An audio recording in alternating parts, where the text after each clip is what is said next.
10 মিনিটে একেবারে first class একটা রান্না করতে চাও, তাহলে এই রান্নাটাই ট্রাই করো। কেটে নিয়েছি আলু আর বেটে নেব আদা কাঁচা লঙ্কা। প্রেশার কুকারের মধ্যে তেল দিয়ে দিলাম এখানে গোটা জিরে ফোড়ন, হিং ফোড়ন আর কয়েকটা শুকনো লঙ্কা ফোড়ন, আর বেটে রাখা আদা কাঁচা লঙ্কাটাও দিয়ে দিলাম। ভালো করে কষিয়ে নিয়ে কিছুটা টমেটো কেটে রাখা সেটাও দিয়ে দিলাম। দিয়ে দেব জিরে গুঁড়ো, ধনে গুঁড়ো, কাশ্মীরি লঙ্কার গুঁড়ো, সামান্য একটু হলুদ গুঁড়ো।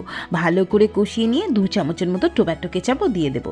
এবার কেটে রাখা আলুগুলো বেশ কিছুক্ষণের জন্য ভালো করে কষিয়ে নিয়ে পরিমাণ মতো উষ্ণ গরম জল এবং স্বাদ মতো নুন দিয়ে প্রেশার কুকারে ওটা সিদ্ধ হতে বসিয়ে দেবো। আলু কিন্তু বেশি সিদ্ধ করব না, ওই ধরো 2 থেকে 3টে হুইসেল দেবো। ততক্ষণে কিছুটা জিরেকে একটু ড্রাই রোস্ট করে গুঁড়িয়েও নেব। নামানোর আগে ধনেপাতা কুচি আর ওই যে ভাজা জিরের গুঁড়ো, সামান্য একটু চিনি আর চেরা কাঁচা লঙ্কা দিলে একেবারে রেডি এই ফার্স্ট ক্লাস আলুর দম, যা কিন্তু মুখে লেগে থাকবে একবার খেলে।